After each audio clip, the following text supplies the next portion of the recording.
Supreme court ने जांच agency ED को फटकार लगाई है। छत्तीसगढ़ शराब घोटाले से जुड़े एक मामले की सुनवाई करते हुए कोर्ट ने ईडी द्वारा पीएमएलए के गलत इस्तेमाल पर ऐतराज जताया है।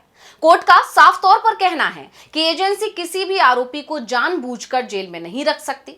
तो क्या है पूरी खबर, जानने के लिए देखिए ये रिपोर्ट। पीएमएलए यानी धन शोधन अधिनियम का इस्तेमाल आप किसी भी आरोपी को जानबूझकर जेल में रखने के लिए नहीं कर सकते, ये कहना है सुप्रीम कोर्ट का। छत्तीसगढ़ शराब घोटाले से जुड़े एक मामले की सुनवाई करते हुए सुप्रीम कोर्ट ने यह बात जांच एजेंसी ईडी के कामकाज के रवैये और दृष्टिकोण पर सख्त ऐतराज जताते हुए कही। जस्टिस अभय एस ओका और जस्टिस उज्जवल भुइयां की पीठ छत्तीसगढ़ शराब घोटाले से जुड़े पीएमएलए मामले में एक आरोपी की जमानत याचिका पर सुनवाई कर रही थी। जस्टिस ओका ने कहा कि आरोपी को 8 अगस्त 2024 को गिरफ्तार किया गया था और तब से ही वो हिरासत में है, जबकि हाई कोर्ट ने शिकायत पर संज्ञान लेते हुए सत्र न्यायालय के आदेश को रद्द कर दिया था। इस केस की सुनवाई के दौरान जस्टिस ओका ने केंद्रीय एजेंसी ईडी पर मौखिक रूप से टिप्पणी करते हुए कहा कि पीएमएलए की अवधारणा ये तय करने की नहीं हो सकती कि किसी बहाने किसी व्यक्ति को जेल में ही रखा जाए। अगर ईडी का यही दृष्टिकोण है तो यह बहुत ही गंभीर अपराध है।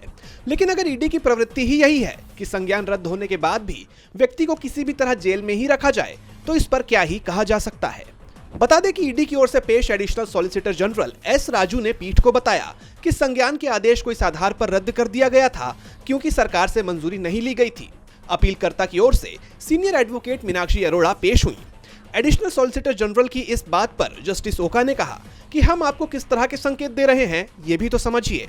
संज्ञान लेने का आदेश चाहे जिस भी आधार पर रद्द किया गया हो, लेकिन ये भी तो देखिए कि कोई व्यक्ति अगस्त 2024 से हिरासत में है। ये सब क्या है? इसके बाद पीठ ने आरोपी को जमानत दे दी और कहा कि संज्ञान आदेश रद्द होने के बाद उसकी हिरासत जारी नहीं रखी जा सकती।